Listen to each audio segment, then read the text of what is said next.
Dear students, welcome to impressive study Manch. आज के इस वीडियो में हम लोग मैथमेटिक्स के उन सभी प्रश्नों को हल करेंगे जो परीक्षा की दृष्टि से अति महत्वपूर्ण है, यानी बहुत इंपॉर्टेंट क्वेश्चन जो परीक्षा में पूछे जाने वाले हैं। हम उन्हीं प्रश्नों को हल करेंगे। तो आइए सीखते हैं और इसे हल करते हैं। क्या है, पहला क्वेश्चन जो है वो द्विघात बहुपद x square plus 7x plus 10 का शून्यक ज्ञात करें और शून्यांकों तथा गुणांकों के बीच संबंध की सत्यता की जांच करें। तो सबसे पहले क्या है कि ये जो हम बनाएंगे ना, तो इसको बनाने के साथ साथ हमें ऑब्जेक्टिव का प्रश्न पर भी ध्यान देना है। जैसे यहाँ पर क्वेश्चन है कि द्विघात बहुपद के शून्यक ज्ञात करें। ऑब्जेक्टिव में क्या पूछ देता है कि द्विघात बहुपद के शून्यांकों की संख्या होती है, तो कितना होता है 1 2 3 4, इसमें से कितना होगा तो 2 होगा। कारण क्या है कि द्विघात बहुपद में सबसे अधिक घात कितना होता है 2, तो जिस बहुपद का अधिकतम घात 2 हो उसका आंसर 2 होगा। और रैखिक बहुपद यानी जिसका अधिकतम घात 1 हो तो उसका आंसर 1 होगा। और त्रिघात बहुपद का पावर कितना होता है अधिकतम 3 होता है, तो उसका घात कितना होगा 3 होगा। चलिए एक हो गया। इसके बाद अब क्या है कि इसको शून्यक निकालना है। शून्यक किस तरह से निकालेंगे, तो सबसे पहले क्या करना है कि x square plus 7x plus 10 इसके बराबर 0 लिख देना है।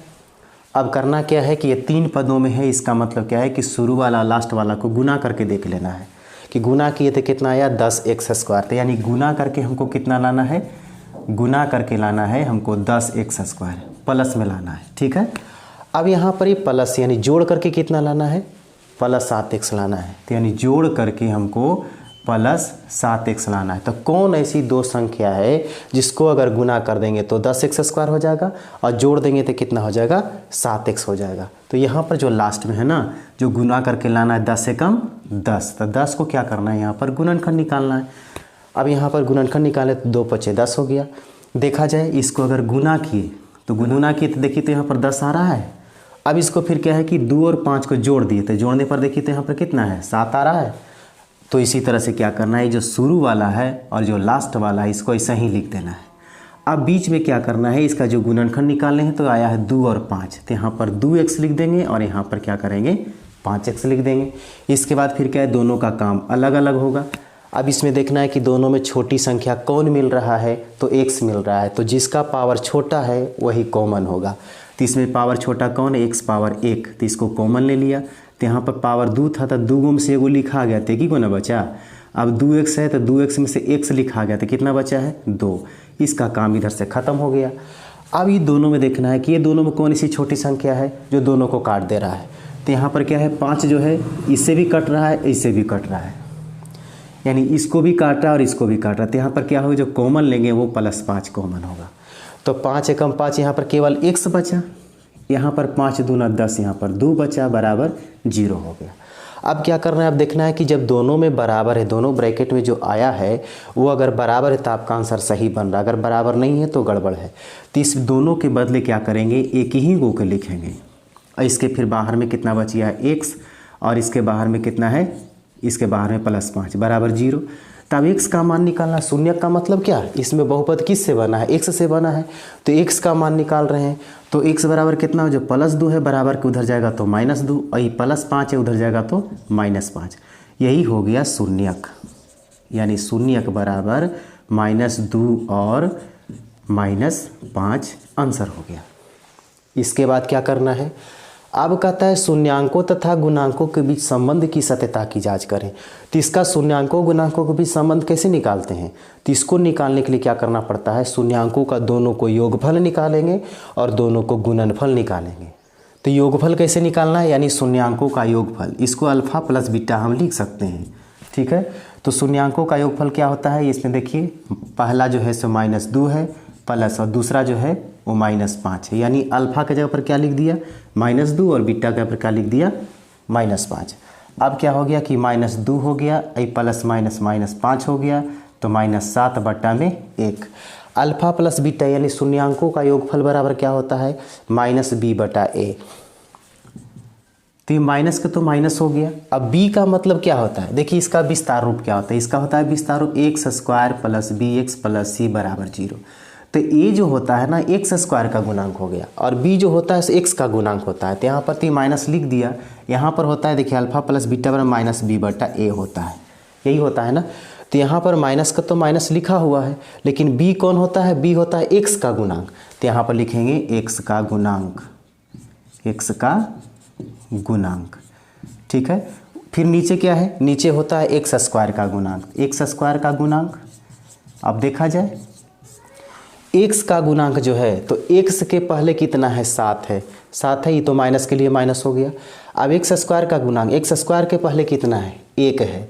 अगर इसके अनुसार आपका सही आ रहा है तो ये जांच हो गया।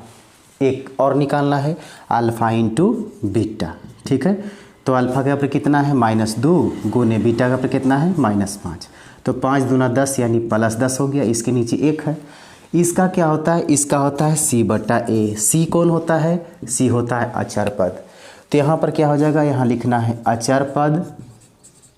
उसके बाद फिर नीचे क्या होता है? एक्स स्क्वायर का गुणांक। अब देखा जाए इसमें सही है कि गलत है? अचर पद कितना है? अचर पद देखा जाए 10 है, ठीक है। और एक्स स्क्वायर का गुणांक, एक्स स्क्वायर के पहले कितना? 1 है, 1 यहाँ है। यही हो गया जांच। अब अगला क्वेश्चन देखते हैं। गुणनखंड विधि से x square minus 3x minus 10 बराबर 0 का मूल ज्ञात करें। मूल ज्ञात करें यानी इसका शून्यक निकालना है। किस विधि से? द्विघात सूत्र से निकालना है कि गुणनखंड विधि से? तो इसमें बोल रहा है द्विघात गुणनखंड विधि से। अगर द्विघात सूत्र से कहता तो उसमें डी निकालते, फिर अल्फा और बीटा निकालते। फिर इसमें क्या है कि गुणनखंड विधि से हल ज्ञात करना। तो जिस तरह से हमने अभी पहला क्वेश्चन को हल किया, तो उसी विधि से इसको बनाना है। X square minus 3x minus 10 बराबर 0, यानी इसको गुना करके कितना लाना है? 10 से कम 10। तो 10 लाना है हमको गुना करके, और माइनस करके माने घटा करके कितना लाना है हमको? तो -3 लाना है। अब देखा जाए इसमें 10 है तो 10 का गुणनखंड निकाल देंगे। तो 2 × 10 होता है, आ तो गया। यानी 5 में से 2 जाएगा तो 3 बचेगा, और 5 में 2 से गुना कर देंगे तो 10 हो जाएगा। तो यानी शुरू वाला को क्या करना है? ऐसे ही लिख देना है, और ये लास्ट वाला को भी ऐसे ही लिख देना है, बराबर 0। अब यहाँ पर देखना है कि -3 लाना है, यानी इसमें बड़ी संख्या कौन है उसको माइनस में लिखना होगा। तो बड़ी संख्या इसमें से 5 है, तो -5x हो गया। और छोटी संख्या को क्या करना है? प्लस लिखना है, तब ना प्लस माइनस घट करके आएगा। और इसको जब गुना कर देंगे तो यहाँ पर -10 हो जाएगा। इसके बाद क्या बताए थे कि इसको काम अलग, इसका काम अलग करना है। इसमें से कौन छोटी संख्या मिल रहा है उसको कॉमन ले लेना है। तो इसमें से x मिल रहा है, x छोटी संख्या, x छोटी हो गया। इसके बाद फिर कितना है?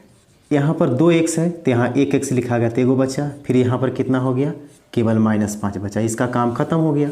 अब इस दोनों में कौन ऐसी छोटी संख्या है जो दोनों को काट रहा है? तो 2 से ये भी कट जा रहा है, 2 से ये भी कट जा रहा है। तो इसमें +2 को कॉमन ले लेंगे तो यहाँ पर बचेगा x। यहाँ पर क्या होगा? माइनस, तो 2 बचे 10। अब इसके बाद क्या हो गया कि x माइनस 5 जब दोनों बराबर है तो इसका मतलब आंसर सही बन रहा है। तो इसके दोनों के बदले क्या करना है? एगो के लिखना है। एगो लिख दिया। इसके पहले कितना है? x, इसके पहले कितना है? तो +2 बराबर में 0। अब यहाँ पर x बराबर कितना होगा? जो -5 है तो बराबर के उधर जाएगा तो +5 होगा, और जो +2 है तो बराबर के उधर जाएगा तो -2 होगा। तो यही हो गया क्या? शून्यक यानी मूल। मूल बराबर कितना हो गया? 5, -2। ये हो गया आंसर। अगला क्वेश्चन है कि मान लीजिए कि त्रिभुज ABC और DEF समरूप है। यानी त्रिभुज इस तरह से मान लेना है कि ABC और एक और त्रिभुज है DEF। ये 2 गो त्रिभुज है, ये समरूप है, और इनके क्षेत्रफल क्रमशः 64 सेमी स्क्वायर है। एगो का कितना है? 64 सेमी स्क्वायर है, और एगो का कितना है? 121 सेमी स्क्वायर है। चलिए 121 सेमी स्क्वायर हो गया। फिर क्या है कि यदि EF बराबर 15.4, तो EF कहाँ? यहाँ है 15.4 सेमी। तो क्या है कि BC ज्ञात करें। तो ये BC पता नहीं है, यही निकालना है। तो यहाँ पर ये देखना है कि दोनों त्रिभुज अगर समरूप होता है और जब क्षेत्रफल दिया हुआ तो इसका क्या होता है कि त्रिभुज ABC का क्षेत्रफल बटा में त्रिभुज DEF का क्षेत्रफल बराबर क्या होता है कि 2 समरूप त्रिभुज है तो उसके क्षेत्रफल का जो अनुपात होता है इसके संगत भुजा के वर्ग के अनुपात के बराबर होता है। तो यानी ABC का जो भुजा दिया हुआ है यहाँ पर BC है, और DEF का जो संगत है क्या है? BC के संगत कौन? EF हो गया। तो क्या हो जाएगा कि दो समरूप त्रिभुज के क्षेत्रफल का अनुपात उनके संगत भुजाओं के वर्गों के अनुपात के बराबर होता है। तो यहाँ पर इसका भुजा कितना है, BC है, और इसका भुजा कितना है, EF है। तो इसी के वर्ग के अनुपात के बराबर होता है। तो यहाँ पर ABC का क्षेत्रफल कितना दिया हुआ है, 64, यहाँ 64 लिख दिया। इसका कितना 121 लिख दिया। BC पता नहीं है, चलो BC पता नहीं, BC का BC लिख दिया।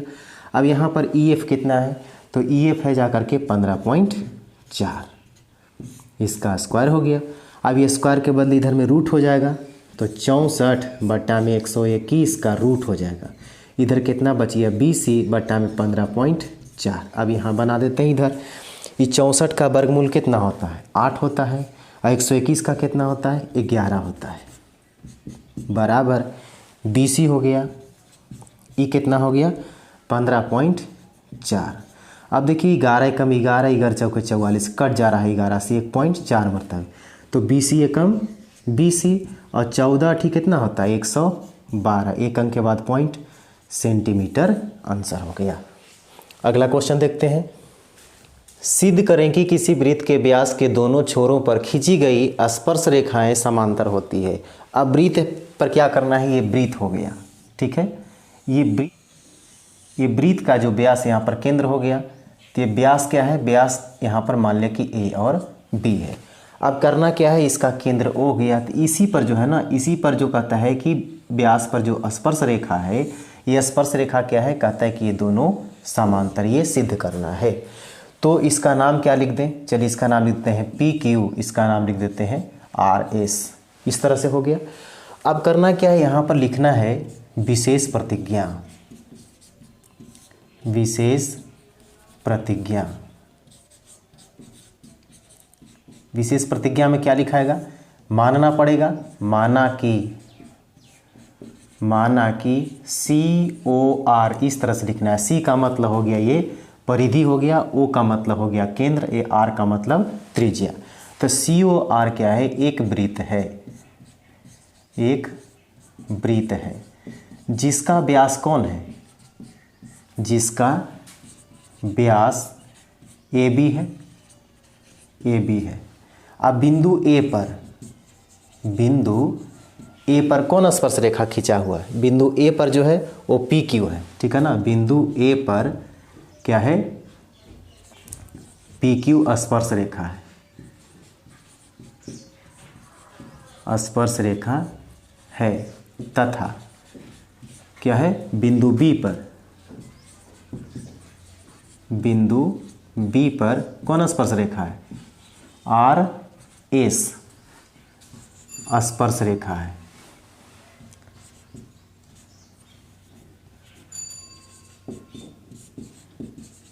स्पर्श रेखा है। अब क्या करना है, इसमें सिद्ध क्या करना है, सिद्ध करना है कि ये दोनों जो है ना स्पर्श रेखा PQ और RS, तो PQ समांतर RS, यही सिद्ध करना है। तो इसको सिद्ध करने जो समांतर रेखा कब होती है, अब यहाँ पर देखा जाए ये दोनों अगर रेखा समांतर है, इसे समझने के पहले इसे समझ लेना है। ये अगर ये दोनों रेखा है, अगर कोई रेखा इसे तिरछी रेखा अगर काटता है, प्रतिच्छेद करता है, तो जब ये कांतर कोण बराबर होता है ना, तो ये समांतर होता है। इसी तरह से क्या करना है कि ये दोनों रेखा है, तो ये दोनों रेखा में क्या है कि इसके तिरछा में ये जो एकांतर कोण है अगर बराबर आ जाएगा, तब क्या होगा कि ये दोनों समांतर हो जाएगा। तो उसी को क्या करना है, पहले देखना है कि एकांतर कोण बराबर है या नहीं। तो यहाँ पर प्रमाण में क्या लिखेंगे, प्रमाण में लिखना है वृत्त पर खींची गई स्पर्श रेखा क्या होती है, वो उस पर जो त्रिज्या होती है ना, वो लंब होता है। यहाँ पर क्या लिखेंगे, यहाँ पर क्या लिखना है कि वृत्त पर खींची गई स्पर्श रेखाओं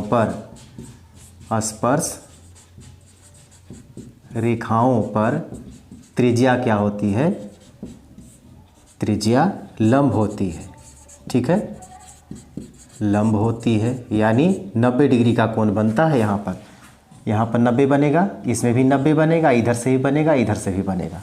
अब तो हमको तो एकांतर कोण लाना है, तो देखना क्या है कि इसलिए अगर मान लिया जाए कि इसमें चलते हैं तो RBO, ठीक है ना, कोण RBO बी पर हमको कोण लाना है, बी को बीच में कर दिया तो यहाँ पर कितना हो जाएगा, ये भी 90 डिग्री हो जाएगा। अब इसमें चलते हैं, ये भी तो क्या है कि स्पर्श रेखा है, त्रिज्या इधर से है, ये त्रिज्या है, ये भी त्रिज्या है, तो त्रिज्या क्या स्पर्श रेखा पर लंब हो रहा है, ये मानिए यहाँ पर 90 डिग्री बन रहा है, तो इसके क्या करेंगे, PAO लिखेंगे तथा कोण PAO बराबर 90 डिग्री, ये भी हो गया। अब यहाँ पर क्या है कि कोण RBO बराबर कोण PAO काहे बराबर है, तो ये दोनों एकांतर कोण है, एकांतर कोण है। इसलिए क्या हो जाएगा कि जब एकांतर कोण है बराबर आ गया तो PQ के समांतर कौन होगा, RS, इसलिए PQ समांतर RS, ये हो गया प्रूव्ड। इसके बाद अगला क्वेश्चन, बिंदुओं -5,7 और -1,3 के बीच की दूरी ज्ञात करें। अब यहाँ पर दो बिंदु है जिसका आपको निर्देशांक दे दिया है, ठीक है ना। ए पर कितना है, ये दो बिंदु है, इसके बीच की दूरी निकालना है। ए पर आपको दे दिया है -5,7, बी पर है -1,3। तो इसमें होता क्या है, इसको बोलते हैं x, इसको y, इसको x, इसको y, यानी x1 हो गया, x2 हो गया और ये y1 और y2 हो गया। तो इसमें बीच की दूरी क्या करते हैं, दोनों को माइनस किया जाता है। तो इसमें क्या करना है, लिखना है ए बी बराबर, यानी बीच की दूरी क्या लिखेंगे, इसको x1 में से x2 को घटाएंगे, x1 माइनस x2 के होल स्क्वायर हो जाएगा, प्लस y1 में से y2 को घटाएंगे, यानी y1 माइनस y2 इसका होल स्क्वायर, इसका होता है अंडर रूट। x1 कितना है, यानी -5 है, फिर माइनस x2 कितना है, x2 -1 है, तो यहाँ भी माइनस है, प्लस हो जाएगा, इसका स्क्वायर हो गया। फिर y1 7 है, 7 हो गया, y2 कितना है, 3 है, तो यहाँ पर +3 है, यानी -3 हो गया, इसका स्क्वायर। अब क्या करना है, इसको घटाना है, तो -5 में से एक जाएगा तो -4 बचेगा, स्क्वायर हो गया। ये घटेगा तो क्या होगा, केवल 4 बचेगा, इसका स्क्वायर हो गया। तो -4 को 2 बार गुना करेंगे, 4 चौके 16, इसको 4 चौके 16, 16 और 16 कितना हो गया, 32। तो 32 का रूट कितना होता है, तो देखिए 32 का रूट कितना होता है, इस तरह से निकाल लीजिए। 16 हो गया, ये 2 का हो गया 8, 2 का हो गया 4, 2 का हो गया 2, इसका जोड़ा लगा, तो 2 के जोड़ा लग गया, जिसको जोड़ा नहीं लगा उसको रूट में कर देना है। तो 2 दूना कितना हो गया, 4√2। अब यहाँ पर तो कुछ नहीं है, मीटर सेंटीमीटर, तो इसका क्या आंसर हो जाएगा, इकाई। अगला क्वेश्चन क्या है कि 6 सेमी त्रिज्या वाले एक वृत्त के त्रिज्यखंड का क्षेत्रफल ज्ञात करें जिसका कोण क्या है, 60 डिग्री है। अब यहाँ पर देखिए वृत्त से क्या किया गया है, त्रिज्यखंड काटा गया है, यहाँ पर केंद्र है, इस तरह से त्रिज्यखंड को काट लिया। ये ध्यान देना है कि यहाँ त्रिज्यखंड पूछ रहा है कि वृत्तखंड पूछ रहा है, दोनों में अंतर होता है। तो त्रिज्यखंड यहाँ पूछ रहा है, तो ये हो गया त्रिज्या से जो खंड काटा गया है, त्रिज्या से जो ये टुकड़ा कटा, यही त्रिज्यखंड है। ये क्या हो गया, यहाँ पर कोण दिया हुआ है 60 डिग्री और त्रिज्या कितना दिया हुआ है, 6 सेमी है, तो 6 सेमी क्या हो गया, ये त्रिज्या हो गया। अब इसका क्षेत्रफल निकालना है, तो त्रिज्यखंड का क्षेत्रफल यहाँ पर पहले लिख दीजिए कि त्रिज्या कितना है, त्रिज्या हो गया 6 सेमी, ठीक है। इसके बाद फिर क्या है, थीटा यानी कोण का माप कितना दिया हुआ है, 60 डिग्री। तो त्रिज्यखंड का क्षेत्रफल क्या होता है, त्रिज्यखंड का क्षेत्रफल बराबर होता है थीटा बटा 360 गुने पाई आर स्क्वायर। अब यहाँ पर केवल पूछता है कि चाप की लंबाई ज्ञात करें, तो चाप की लंबाई क्या होता है, थीटा बटा 360 गुने 2 पाई आर, ठीक है। यहाँ पर थीटा कितना हो गया इसका, 60 डिग्री बटा में 360, पाई का मतलब 22/7, उसके बाद आर कितना है, 6 है, तो 6 गुने 6 हो गया। ये कितना हो गया, 6 छक 36, यानी एक 6 से एक 6 ये भी कट गया, तो कितना हो गया यहाँ पर 22 छक 132 बटा में 7। अब यहाँ पर क्या करना है, इसको भागा दे देना है 132 में 7 से, तो 7 एकम 7 बच गया 6 और 7 8 56 बच गया कितना, 12 से 6 गया 6, पॉइंट बैठेगा 0, फिर 7 8 56 बच गया 4, फिर 7 बचे 35 बच गया 5, बस इतना ही रखा जाए। 18 पॉइंट कितना आ गया, 18.85 सेमी स्क्वायर। अब इसे क्या करना है, ये हो सकता है कि आप 6 पाई में भी आंसर लिखेंगे तो आंसर सही रहेगा, क्योंकि 6 पाई का मान कितना होता है, 22/7, तो इसको हम केवल 6 पाई भी लिख सकते हैं। अगला क्वेश्चन देखते हैं, धातु के 3 घनों के किनारे की लंबाइयाँ क्रमशः 3 सेमी, 4 सेमी और 5 सेमी है और तीनों को पिघला करके क्या करता है, एक नया घन बनाया गया है। तो नए घन के किनारे की लंबाई क्या होगी? इसमें क्या समझना है कि 3 घन है, ठीक है, 3 घन है और तीनों का किनारा जो घन इस प्रकार होता है। तो किनारा जो है इसका 3 सेमी, 4 सेमी और 5 सेमी। अब इसको करता क्या है, ये तीनों को पिघला देता है। ये तीनों को क्या करता है, पिघलाता है। जब पिघलाएगा तो टोटल मटेरियल क्या होगा कि इसको एक साथ मिला करके ये बड़ा घन बनाता है, ठीक है, इस तरह से एक बड़ा घन बना लेता है। तो तीनों का मटेरियल तो इसमें आ गया। तो पिघलाने का मतलब क्या है कि इसका आयतन निकालना, यानी तीनों के आयतन जोड़ देंगे तो टोटल आयतन इसके बराबर होगा। तो यही लिखना है कि नए घन का आयतन, नए घन का आयतन बराबर क्या होगा, तीनों छोटे जो घन था उसके आयतन के योगफल के बराबर होगा। तीनों पुराने, ठीक है ना, पुराने घन के आयतनों का योग, आयतनों का योग। अब देखना यहाँ पर नए घन का आयतन क्या होता है। घन का आयतन का सूत्र क्या होता है, तो भुजा क्यू। तो ये घन का आयतन भी भुजा क्यू है। तो इसका कितना है भुजा, तो 3 है, तो 3 का पावर 3 और इसका है 4 तो 4 के पावर 3 और उसका है 5 तो 5 का पावर 3। योग का मतलब जोड़ हो गया और सबका आयतन हो गया क्यू। क्या करना है यहाँ पर, हो गया भुजा यानी किनारा।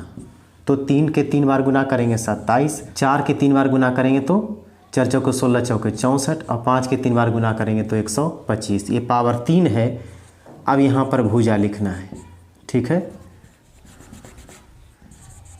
भुजा बराबर, तो 27, 64, 125 कितना होता है, तो 5, 4, 9, 7, 16 और 12, 6, 18, 18, 2, 20 और 1, 21। और इसका क्या करना है, घनमूल निकालना है। तो इसका घनमूल कितना होगा, 6 सेमी।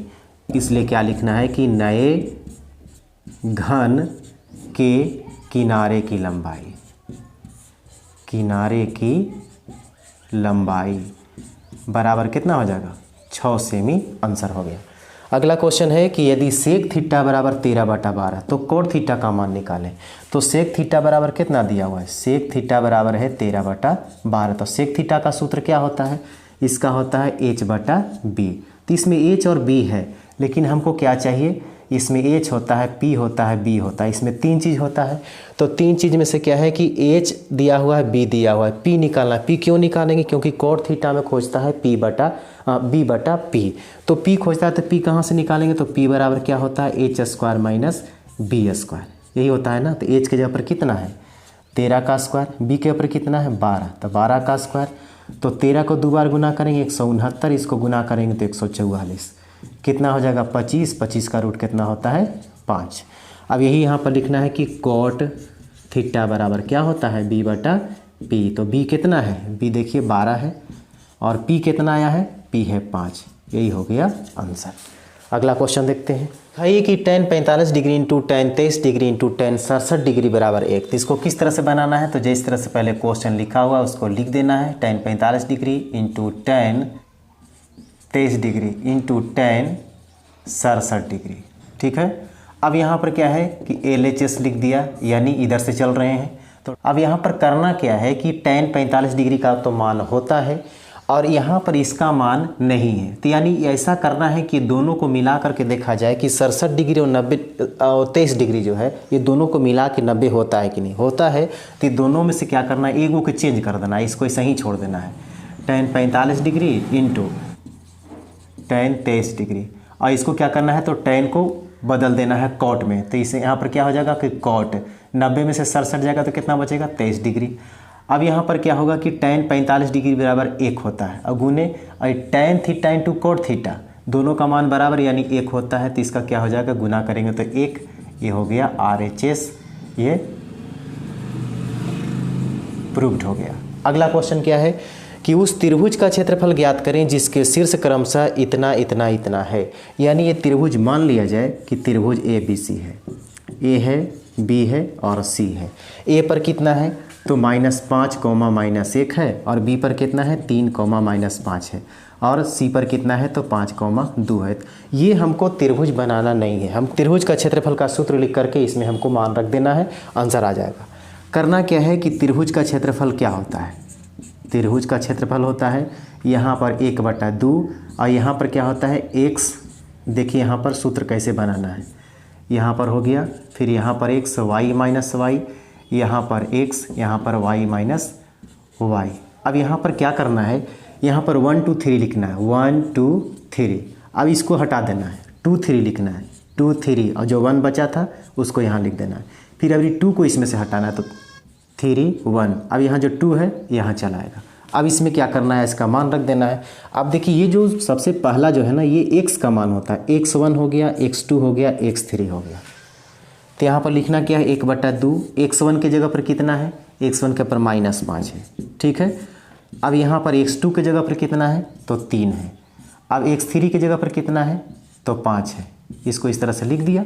अब यहाँ पर क्या करना है y2 y3, यहाँ पर देखिए ये हो जाएगा y1, ये हो जाएगा y2, ये हो जाएगा y3।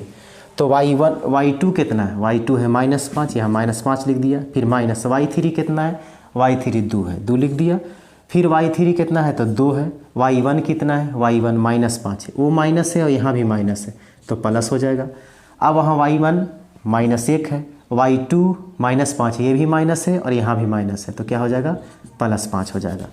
अब 1/2, यहाँ पर क्या हो जाएगा -5, और ये दोनों जुटेगा तो कितना होगा -7। अब यहाँ पर +3, यहाँ पर जुटेगा तो 3, ये 5, अब ये घटेगा तो कितना आएगा 4। अब यहाँ पर 1/2 हो गया, इसको गुना करेंगे तो कितना हो जाएगा 7 5 35 +35, और ये 3 3 9, और ये 4 5 20। अब यहाँ पर देखा जाए 1/2 हो गया। अब 35 और 9, 9 5 कितना हो गया, यहाँ पर 14 के 4 हाथ में 1 बचा तो 2 और 3 5 और 1 6, तो यानी कितना हो गया 64 का 2 से काटेंगे तो 32 दूना 64, तो 32 वर्ग इकाई, ये हो गया आंसर। अब इसके बाद जो अगला क्वेश्चन होगा हम अगले वीडियो में लेकर के आएंगे। फिर मिलते हैं हम अगले वीडियो में।